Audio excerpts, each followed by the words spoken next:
Vamos a ir nuevamente a la palabra en Lucas 23.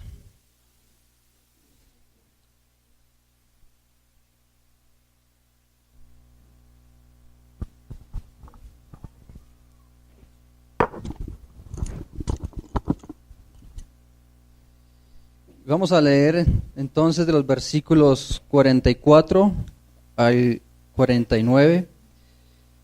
Leo para ustedes, así dice la palabra de Dios. Cuando era como la hora sexta, hubo tinieblas sobre toda la tierra hasta la hora novena. Y el sol se oscureció y el velo del templo se rasgó por la mitad. Entonces Jesús, clamando a gran voz, dijo: Padre, en tus manos encomiendo mi espíritu. Y habiendo dicho esto, expiró.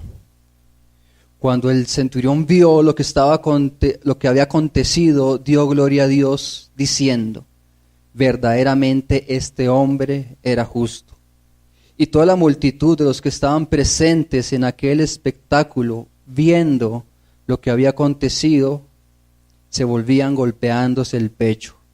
Pero todos sus conocidos y las mujeres que le habían seguido desde Galilea estaban lejos mirando estas cosas. Oremos nuevamente a Dios. Padre, exaltamos tu nombre esta mañana, esta hora, exaltamos tu palabra. Nos congregamos en este día en tu nombre y en tu gracia, Dios. Te pedimos que a esta hora sea tu Espíritu Santo asistiendo a cada uno de nosotros para que tengamos ojos para leer tu palabra, que tengamos oídos para escuchar atentamente de ella, que nos des las palabras correctas para hablar con respecto a tu palabra, que nos des una mente y un corazón para vivir y amar tu palabra, Dios. Que esta mañana podamos ver a Cristo y a este crucificado. Te lo pedimos. Amén. Los fariseos del tiempo de Jesús, esas personas piadosas y respetables del pueblo judío, compitieran para ganarse el Oscar, ellos se lo ganarían. Ellos se vestían con ropas largas, ellos amaban las salutaciones en las plazas, amaban ser vistos por la gente, eran los mejores actores de la época. Una rectitud impecable, pero tenían una falsa moralidad. Jesús confrontó varias veces a este grupo de fariseos, grupos religiosos, y los confrontó por su hipocresía. Pero ellos, los fariseos, escribas, sacerdotes, los gobernantes, sacaron sus mejores dotes artísticos y confabularon con Judas para matar a Cristo. Convocaron una turba con palos, con espadas, y en una noche arrestaron a Jesús. Lo llevaron al concilio, y estando en el concilio Jesús les dijo que él era el Hijo de Dios. ¿Qué hizo el sumo sacerdote? Un fariseo rasgó sus vestiduras, diciendo: ha blasfemado. Sobreactuaron. Estaban sobreactuando. Estaban dramatizando, rasgándose las vestiduras. No era algo sincero lo que estaba pasando. Y hoy día pasa lo mismo. Esta semana, ¿cuántos aparentan una buena piedad? Interpretan de manera incorrecta la muerte de nuestro Señor Jesucristo. Hacen prácticas piadosas, caminan horas, suben de rodillas, se abstienen de comer ciertos alimentos, aparentando que entienden, que viven la muerte de nuestro Señor Jesucristo, pero parecen que son y que a veces somos como estos fariseos, que sobreactuamos y no tenemos una vida verdaderamente comprometida con Jesús. Para tener una correcta piedad, una práctica cristiana, es importante tener una correcta interpretación de la muerte de Jesús. Y que no nos lleve a lo que muchos a esta hora están haciendo, cargando ídolos en sus brazos. A entender que nosotros debemos saber y entender cómo fue la muerte de nuestro Señor Jesucristo. El punto central de la historia de la humanidad es la muerte de Cristo. Es el momento importante de la historia de la humanidad, es importante en la historia de la Biblia, de la redención. Alcanza el punto alto en las Sagradas Escrituras de la revelación de Dios, donde el Hijo de Dios, el Hijo del Hombre, carga en él los pecados de los que han destinado para ser salvos. Y esto nos dice nuestro texto esta mañana. El tema del pasaje del 44 al 49 es la muerte penal sustitutiva de Cristo por cada uno de los que han de ser salvos. Y quiero que veamos cómo Lucas, a través de este relato, nos muestra algunas particularidades de la muerte de Cristo Jesús. Hemos titulado a esta enseñanza Las horas más oscuras de la humanidad. Vamos a guiarnos por 3 puntos. El primer punto son las tinieblas de la cruz, de los versículos 44 al 45. Para los que anotan, el punto número 2, la muerte de la cruz, en el versículo 46. Y por último, nuestro tercer punto, la visión de la cruz, versículo 47 y 49. Sea Dios guiándonos en esta hora para que comprendamos el real significado de la cruz de Jesús y de su muerte. Veamos entonces el primer punto, las tinieblas de la cruz. Leo el versículo 44. Cuando era la hora sexta, hubo tinieblas sobre toda la tierra hasta la hora novena. Para los judíos el día comenzaba a las 6 de la mañana. Y si nos ubicamos cronológicamente al reloj de ellos, crucificaron a Jesús a la hora tercera, es decir, a las 9 de la mañana. Acá dice que a la hora sexta, es decir, al mediodía para nosotros, hubo tinieblas sobre toda la tierra hasta la hora novena, es decir, hasta las 3 de la tarde para nosotros. ¿Qué son esas tinieblas?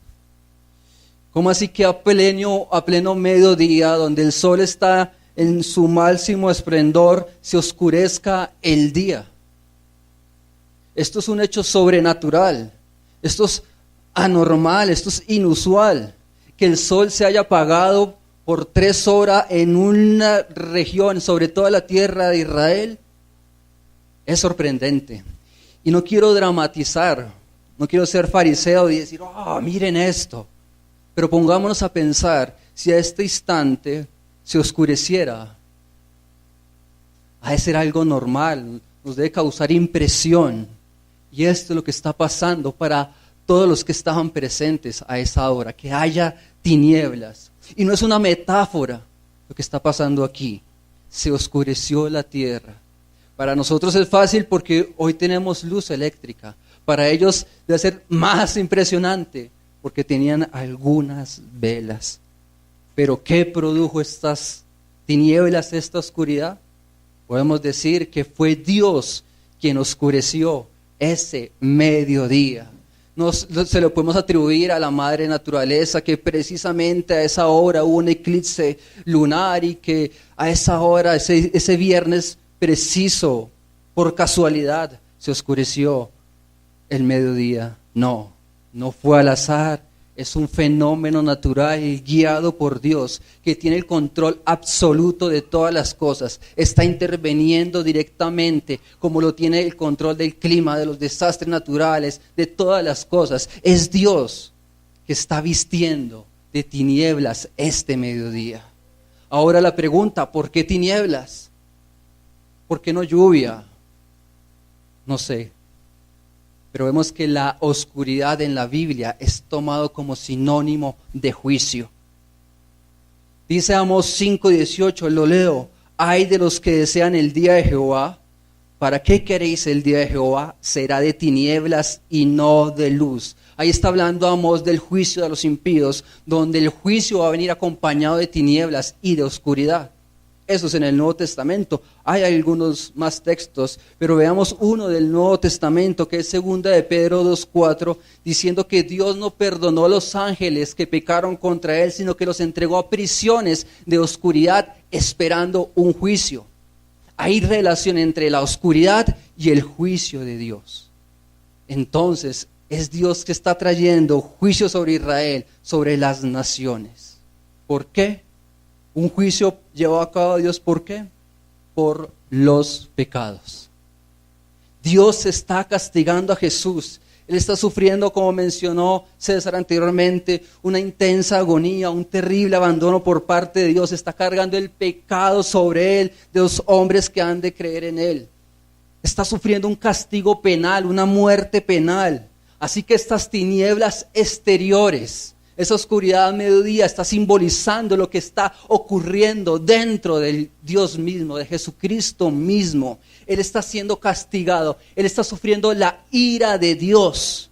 Dios está cargando en él el pecado de toda la humanidad. Cristo está siendo condenado.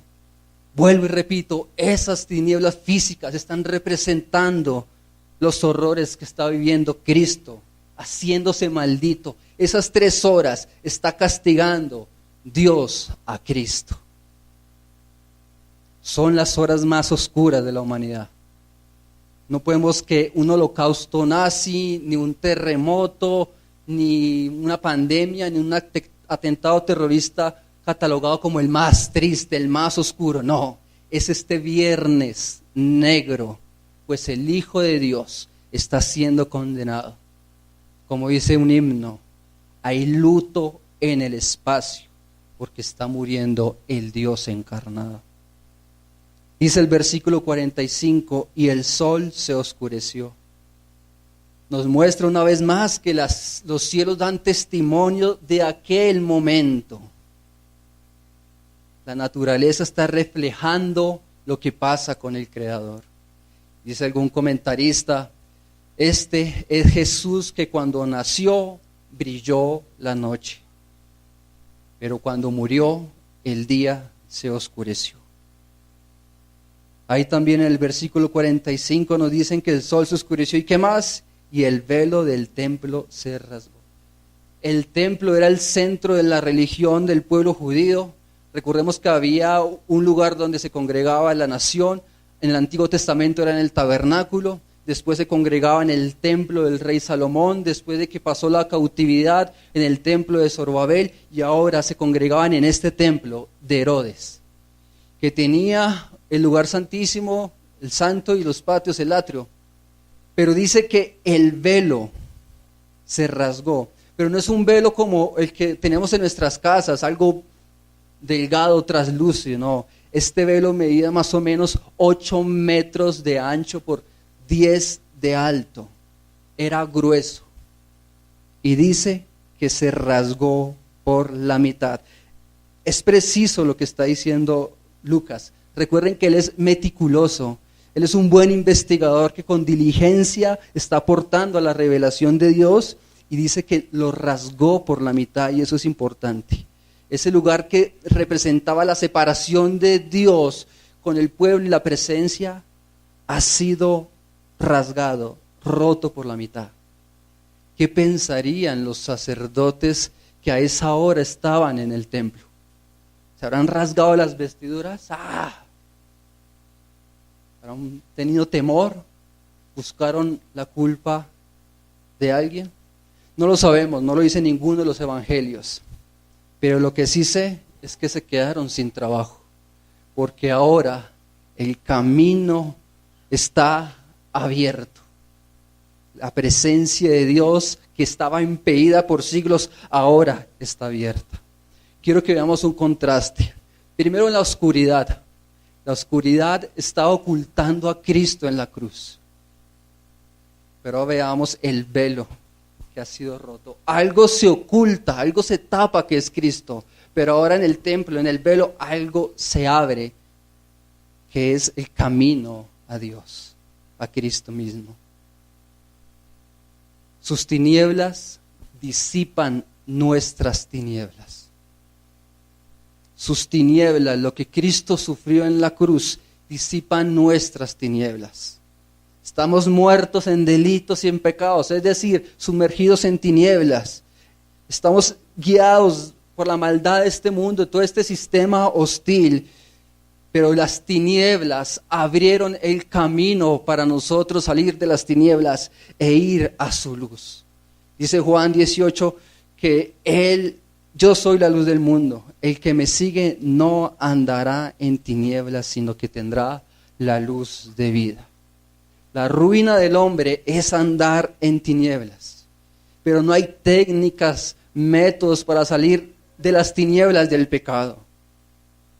No, es a través de las tinieblas, de lo que está sufriendo Jesús en la cruz.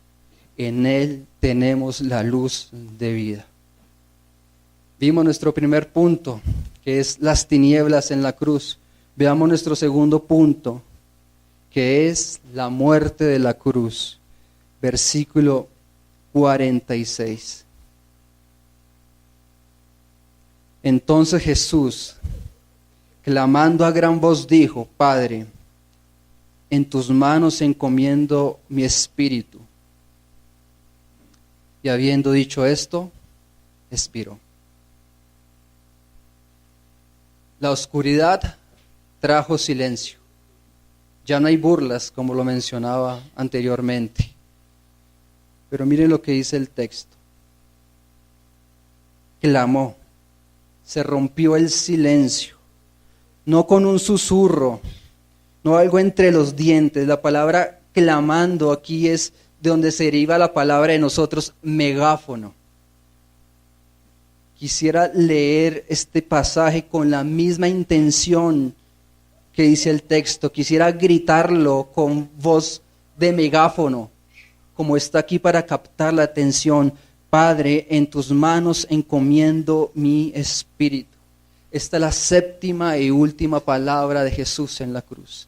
La primera palabra para recordar: Padre, perdónanos porque no saben lo que hacen. Cristo intercede por los pecadores. La segunda palabra de la cruz: de cierto te digo que estarás conmigo en el paraíso. Le está dando vida eterna al ladrón. Tercera palabra de la cruz: mujer, he aquí a tu hijo, he aquí a tu madre, demostrando amor filial y misericordia por los hombres.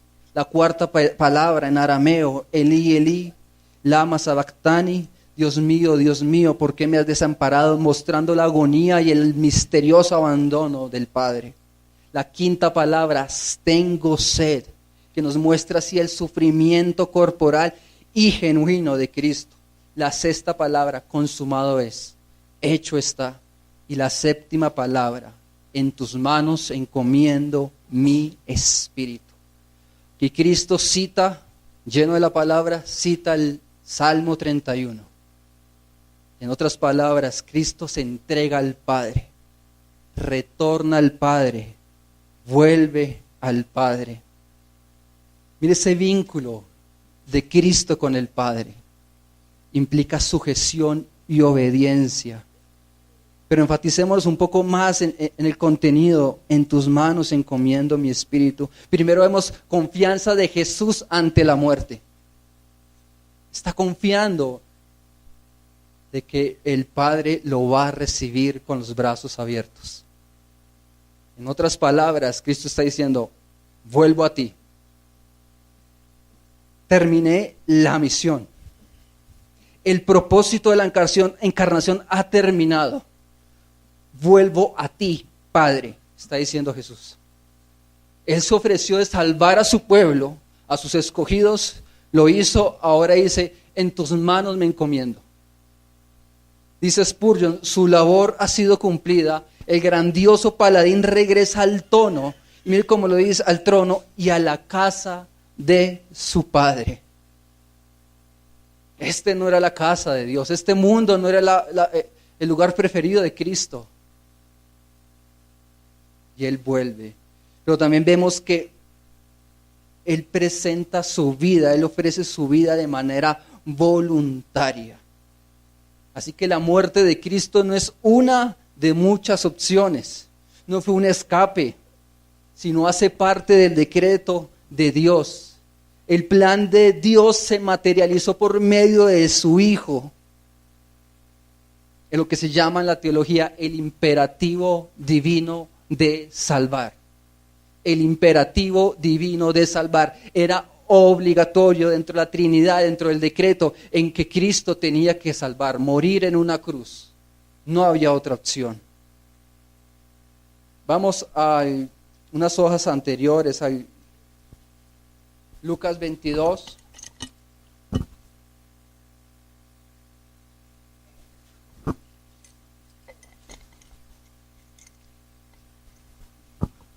Lucas 22, 22.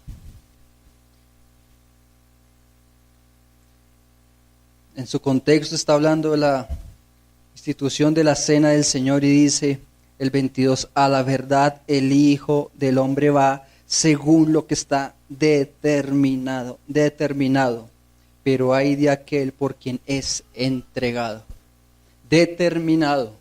No fue algo improvisado. La muerte de Cristo estaba determinada. El Mesías había decidido encarnarse. Dios había decidido encarnarse en la persona de la Trinidad, la segunda persona de la Trinidad. Pero parece contradictorio, ¿verdad? Porque en nivel humano Judas por codicia lo vendió a los sacerdotes. Y los sacerdotes por envidia lo entregaron a Pilato. Pilato por ambición lo entregó ¿quién? A los soldados. Y son responsables. Hay de aquel hombre por quien es entregado. Pero en el plano divino, en la mente divina, fue el Padre quien lo entregó. Y Jesús se entregó a morir por sí, a sí mismo, por nosotros. Acompáñenme más adelantico a Juan 10.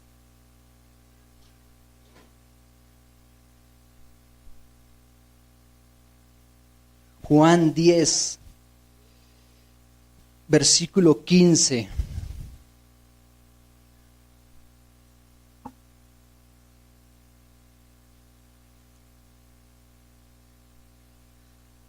Así como el Padre me conoce y yo conozco al Padre, yo pongo mi vida por las ovejas.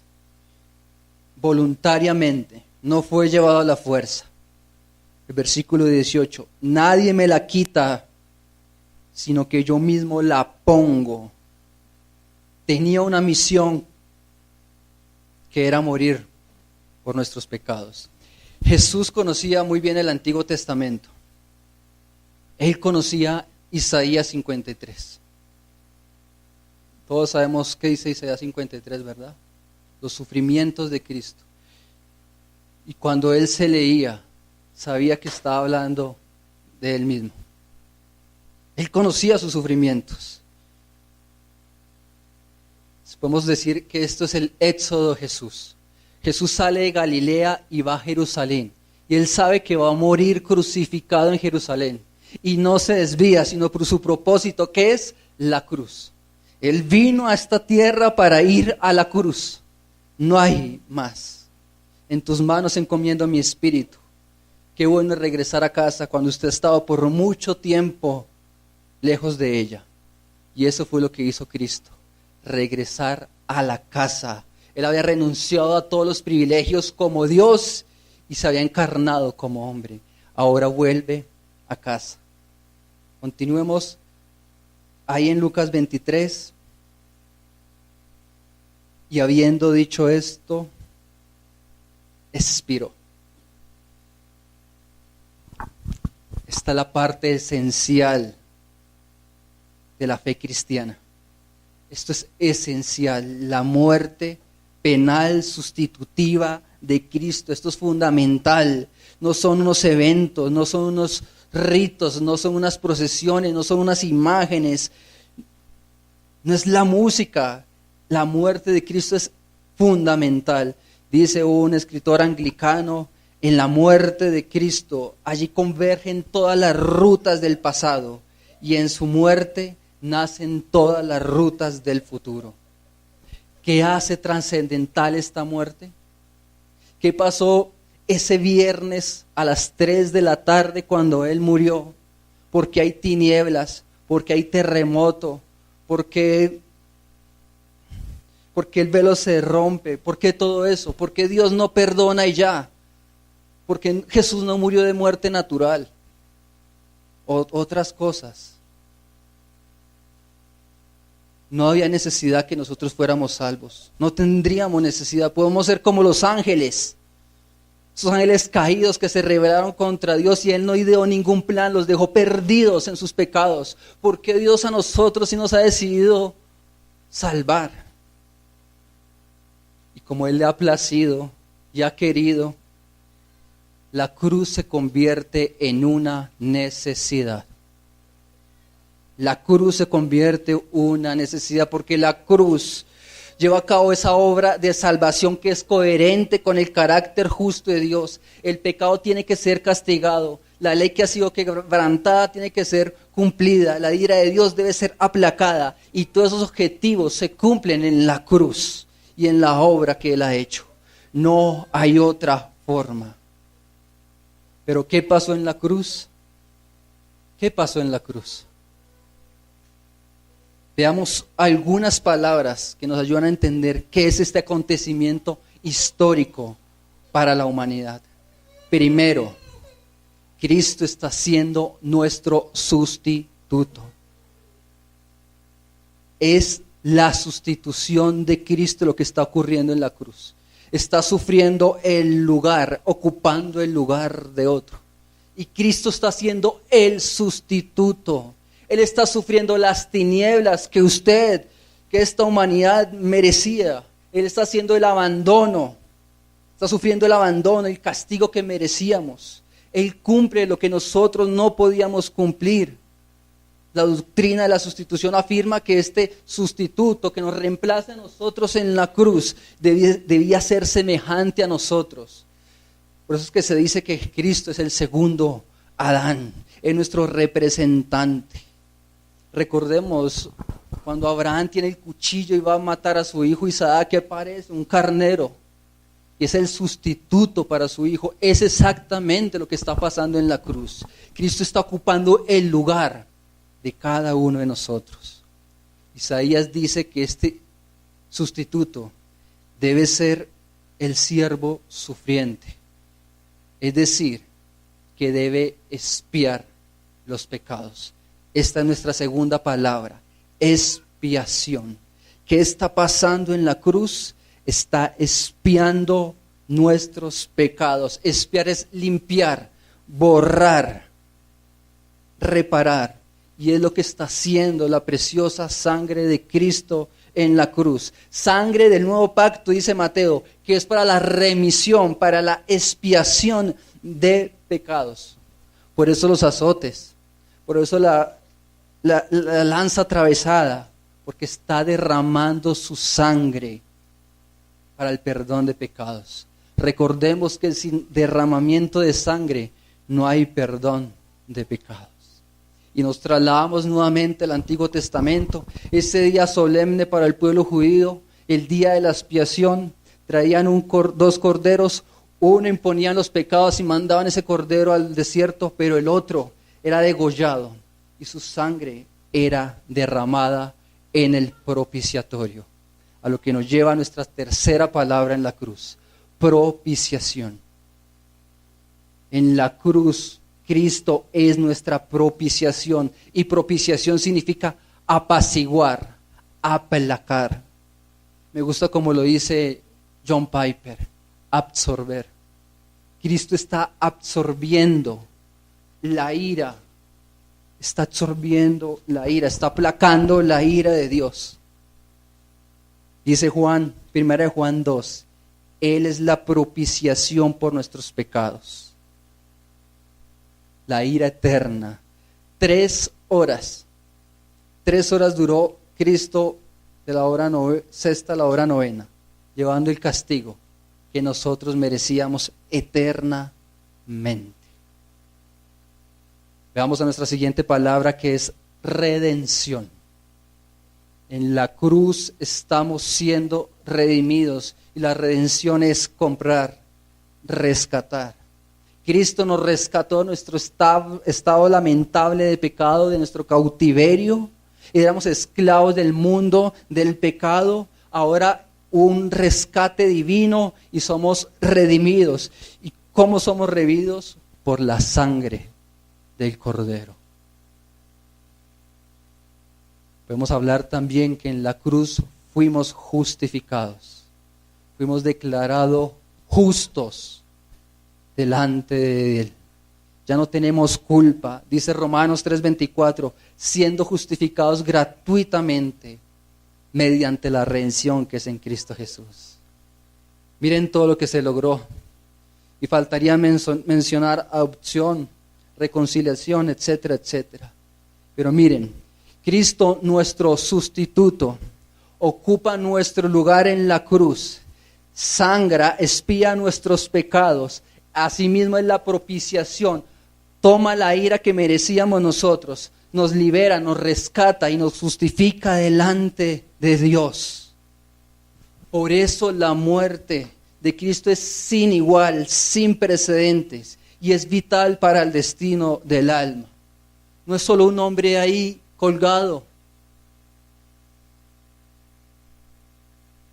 es el profeta, el rey y el sacerdote que está ahí entregando su vida por cada uno de nosotros.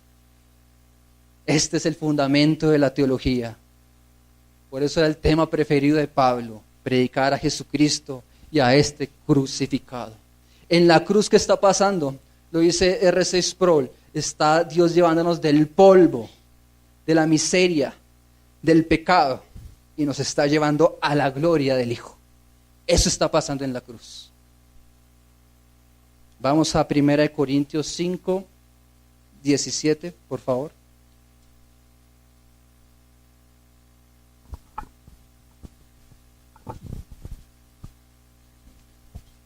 Primera de Corintios 5, 7.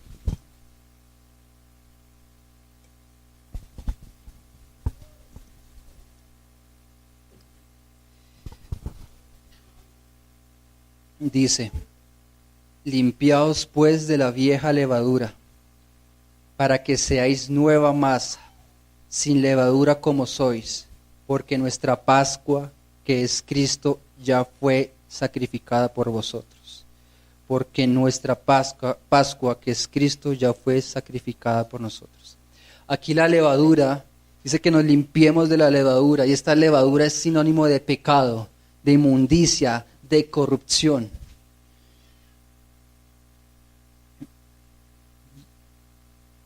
Pero dice que nos limpiemos de todo eso, del pecado. ¿Por qué? Según el texto, porque nuestra Pascua, que es Cristo, ya fue sacrificada por nosotros. Recordemos un poco el término de Pascua. Pascua era esa celebración, esa ceremonia que recordaba cómo Dios sacó de Egipto al pueblo de Israel. Dios le dice a Moisés que a medianoche iba a pasar por toda la tierra de Egipto y que moriría todo primogénito. Es decir, que Dios iba a traer juicio, la ira iba a llegar sobre esa nación, sobre Egipto, iba a haber muerte. ¿Y cómo se salvaba el pueblo de Israel de ese ángel de la muerte? Da instrucciones específicas para apartarse de esa ira. Debían tomar un cordero sin mancha para protegerlos del juicio, y cuando pasara el ángel de la muerte pasara el ángel de la muerte por esa casa y viera la sangre en la puerta, iba a pasar por alto. Eso es Pascua, pasar por alto. Esta es la primera Pascua. Ahora, aquí nos menciona que hay una segunda Pascua, que es la de Cristo. Y a la hora novena, a las 3 de la tarde, cuando Cristo muere, es la misma hora en que los corderos de la Pascua están siendo sacrificados en el templo. ¿Ven la conexión? Contexto cultural de Jerusalén, se está llevando a cabo esta ceremonia judía que se repetía año tras año. La primera Pascua, la de Israel, fue antecedida por la 9ª plaga, que es de las tinieblas. Después vino el ángel de la muerte. Ahora Cristo está en tinieblas y está llevando el juicio por los pecados. No hay ángel de la muerte, pero está la ira de Dios. La primera Pascua de Israel se rociaba la sangre para evitar la muerte. Pasar por alto Pascua. Ahora la sangre que está siendo derramada en la cruz está pasando por alto mis pecados. A ellos los redimió, a nosotros nos redimió. Allá hubo juicio, en la cruz hay juicio, allá hubo misericordia. Ahora hay misericordia para nosotros. Y ahí sí decía Juan el Bautista, he aquí el Cordero de Dios que quita el pecado del mundo. Es el Cordero Pascual. Por eso el texto de 1 Corintios nos invita a limpiarnos nuestros pecados, nuestra lujuria, nuestra codicia. Porque ¿qué?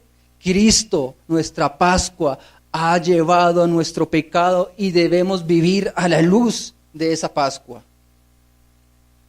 Ahora, si no hemos discernido el cuerpo y la sangre de Jesús, como nos invita a la Santa Cena, no se puede usted limpiar del pecado. Es imposible. La verdadera piedad no es hacer una serie de ritos religiosos como los fariseos, como la tradición enseña hoy, multitudes detrás de una imagen buscando un perdón. La verdadera piedad es identificarse con lo que Cristo hizo en la cruz y así limpiarse, ya siendo redimidos, ya siendo libres del pecado, poder ir a la cruz. Gracias a Dios por esa muerte que ha obrado a través de Cristo. Ya hemos visto las tinieblas, ya vimos las implicaciones de la muerte de Cristo. Ahora centrémonos en las personas que están alrededor de ese Gólgota, que es nuestro punto 3, la visión de la cruz. Dice el versículo 47 al 49, cuando el centurión vio lo que había acontecido, dio gloria a Dios diciendo, verdaderamente este hombre era justo. Y toda la multitud de los que estaban presentes en el espectáculo, viendo lo que había acontecido, se volvían golpeándose el pecho. Pero todos sus conocidos y las mujeres que le habían seguido desde Galilea estaban lejos mirando estas cosas. Recordemos que hay Pascua, se celebra la Pascua y hay mucha gente en Jerusalén. Extranjeros, mujeres, sacerdotes, fariseos. Hay mujeres, ahí están los discípulos. Pero todos tienen algo en común y nos lo dice el texto. Estaban mirando a la cruz. Todos tenían algo en común y estaban viendo lo que acontecía en la cruz. Y lo que hace Lucas es que se enfoca en 3 grupos y nos muestra cuál era la visión de cada uno de ellos, cuál era la visión de la cruz para ellos. Entonces veamos el primero, que es el centurión, el primero que es el centurión. Cuando el centurión vio lo que había acontecido, dio gloria a Dios diciendo, verdaderamente este hombre era justo. Un centurión era un hombre, un jefe militar, era gentil, que no tenía un odio hacia Jesús. Tenía una vida militar licenciosa como lo de esa época. Pero miren cómo él responde a lo que acaba de ver. Glorificó a Dios diciendo, ciertamente este hombre era justo. Justo. Me recuerda también a Esteban cuando siendo apedreado, lapidado, y él dice, ustedes mataron al justo. Pero la visión de este centurión gentil es que ese es el Hijo de Dios. Él es justo, justo y Dios es lo mismo. Es decir, que Él es el Hijo de Dios y Él es este hombre justo se relaciona igual. Los otros evangelios dicen que es el Hijo de Dios. Y esto es importante. Quien está en la cruz no es un hombre común. Es el Rey de Reyes. Quien está en la cruz creó el universo. Todas las cosas que existen por Él fueron creadas. Él es el primogénito de la creación. Él es el Verbo. Cristo no es un mártir, no fue un revolucionario ni un buen maestro, no es como uno de nosotros. Es el Hijo de Dios. Dios está castigando a Dios. Y es importante tener este concepto, que nuestra visión sea clara de la cruz. Quien muere no es uno como nosotros, es Dios mismo. Segundo grupo, la multitud. Y la multitud de los que estaban presentes en el espectáculo, viendo lo que había acontecido, se volvían golpeándose el pecho. Se van con sentimientos de vergüenza al ver todo lo que ha pasado. Dice el texto que se van para sus casas golpeándose el pecho. Y hay un contraste en los versículos anteriores. Es que antes había burlas, escarnio, pero ahora se van esta misma multitud golpeándose el pecho. Pero veamos dos caras de esto. Puede ser un golpearse el pecho de manera falsa o puede ser una manera genuina de lo que está pasando. Es decir, falsa es cuando uno se golpea el pecho y simplemente es una emoción pasajera. Un remordimiento. Puede que los que estaban aquí se golpeaban el pecho y a los 2 días se olvidaron de lo que habían visto y lo que habían pasado. Y pasa hoy mismo, ¿no? La gente se sensibiliza por estas fechas. Suben de rodillas, se golpean el pecho. Madrugan, no comen carne. Oh, sí, Cristo está muriendo en la cruz. O pasa en el caso de muchos otros que se muere un familiar y ay, sí, no, sí, Dios, yo te voy a seguir. Oh, Jesús, la muerte llegó. O anteriormente uno iba a un campamento, remordía la conciencia, llorabas, golpes de pecho, pero ahí quedaba. Pero puede haber un golpe de pecho real y genuino, como lo muestran las Escrituras. Una vergüenza, que nos identificamos con lo que Cristo pasó en la cruz y que verdaderamente hay lamento en nuestro corazón. Hay lamento por aquel espectáculo que vivió Jesús. Si ha de golpearnos el pecho, que sea acompañado de arrepentimiento genuino. Si hemos de ayunar, de orar, de confrontar nuestros pecados, ha de hacerlo de manera genuina y no porque los demás nos ven, porque el pastor nos ve. Ha de ser genuino. Tercer grupo, pero todos sus conocidos y las mujeres que le habían seguido desde Galilea estaban lejos mirando estas cosas. Centurión dijo, este hombre es justo. Otra multitud se golpeó el pecho, pero los conocidos, algunos discípulos, las mujeres, miraban de lejos. ¿Qué estarían pensando? Estaban mirando, pero qué provechoso es para el alma guardar silencio y contemplar a quien sufre en la cruz. Estas mujeres caminaron más de 100 kilómetros de Galilea a Jerusalén. Lo acompañaron. Pero miren la hermosa visión de la cruz. Ellos fueron testigos presenciales, tuvieron el privilegio de ver a Cristo en la cruz. Pero estaban meditando. ¿Qué estarían meditando todos los que estaban ahí? Los milagros. Cómo los acompañaba con ellos, cómo dormía Cristo, cómo perdonaba. Meditar. A ser de nosotros ese hermoso ejercicio de la meditación en la cruz, porque aquieta nuestra alma, nos humilla, nos santifica, nos da ánimos y sobre todo nos sentimos amados en la cruz. Hay visiones erróneas de la cruz. Se la cuelgan como amuleto, etcétera, etcétera, de prácticas. Pero ¿cuál es su visión de la cruz? ¿Cuál es la visión que usted tiene hoy de la cruz? ¿Es para usted un hecho histórico que se quedó anclado a 2000 años y que cada abril vuelve y se celebra? ¿Es una historia bonita para contar en Semana Santa?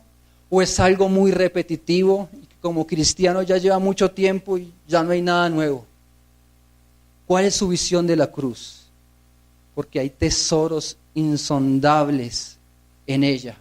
Hay alimento para nuestra alma, para caminar la fe cristiana, para confrontar nuestros pecados, para amar a la iglesia, para servir a la iglesia. La cruz fue un hecho histórico único, una sola vez.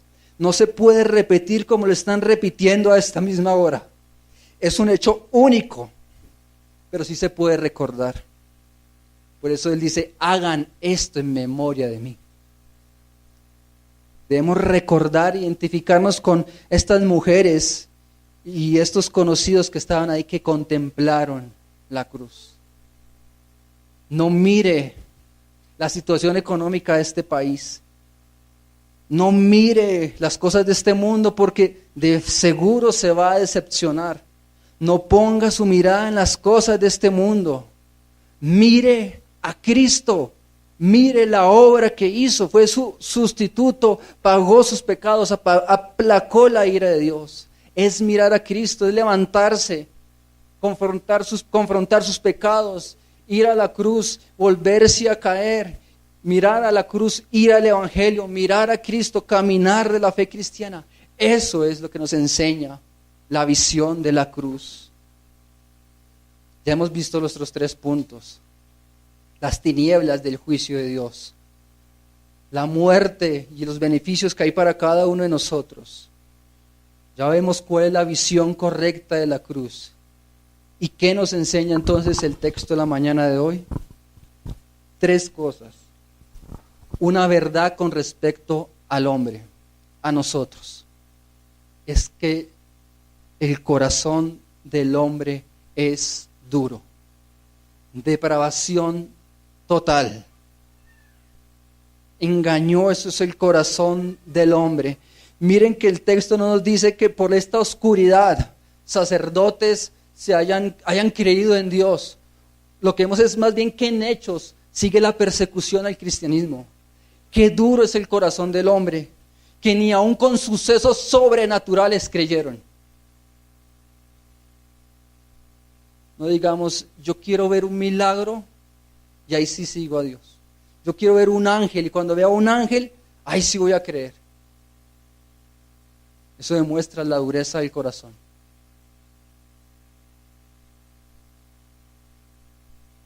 Tengamos cuidado de nosotros mismos. Nos revela también algo importante con respecto a Dios este texto. Es esas tinieblas que Dios odia el pecado. Y juega entonces la santidad y la ira de Dios. Juega un papel importante para nosotros como creyentes, identificarnos con eso. Que también nos enseña el texto que Jesucristo fue a la cruz por amor. Nos enseña nuestro texto como mediador del nuevo pacto. 3 aplicaciones. Primero, demos gracias a Dios por estas 3 horas. Si quitamos estas 3 horas de la Biblia, no hay salvación. Estas 3 horas son luz. Estas 3 horas nos llevan a vivir cada día a la luz de la muerte de Jesús. Hay una paradoja, es que Él muere, pero nosotros vivimos. Él muere, Él aparentemente pierde en la cruz. ¿Y nosotros qué? Estamos ganando. Demos gracias a Dios por esas 3 horas. Demos gracias a Dios cada día que nos levantemos en nuestra fe cristiana por lo que Cristo ha hecho en la cruz. Segunda aplicación es que venga a Cristo. Corramos a Cristo. Porque la cruz se convierte en un escondite para los pecadores. La cruz es un escondite. Los que hemos pecado contra Dios podemos ir a la cruz. Es decir, el texto también nos invita a que vayan al Evangelio y rueguen a Dios para que los salve en arrepentimiento. El Evangelio, la cruz es para pecadores, no para personas piadosas que se rasgan las vestiduras, que tienen una fe intachable, sino es para pecadores, para sucios, para enfermos. Vengan a Cristo. Y por último, reflexionemos en las últimas palabras de Jesús al morir. Padre, en tus manos encomiendo mi espíritu. Cuando le llegue a usted la muerte, que es lo más seguro, ¿qué va a decir? ¿Qué lo va a esperar? ¿Va a poder decir usted como Jesús? Padre, en tus manos encomiendo mi espíritu. Jesús sabía quién lo esperaba. ¿Usted sabe qué va a pasar después de la muerte? ¿Quién lo va a esperar? Si la enfermedad lo acontece, un accidente, etcétera, Dios puede obrar formas. Usted puede decir, oh, el Padre me está esperando en casa. O puede decir, no, Dios puede decir, apartados de mí, hacedores de maldad. Hemos visto entonces cómo interpretar correctamente la muerte de Jesús para vivir vidas piadosas y vivir dándole gloria